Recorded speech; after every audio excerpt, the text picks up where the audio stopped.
Ichijalizo kwe baby ya Faya fate yala Dumuliza wo Dumuliza Oh my baby Chimangin fazakai Fatianchika baby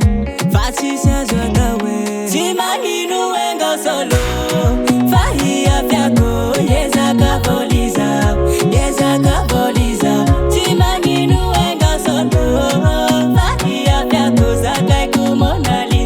Zakai kumona Lisa Passerana tono na pisento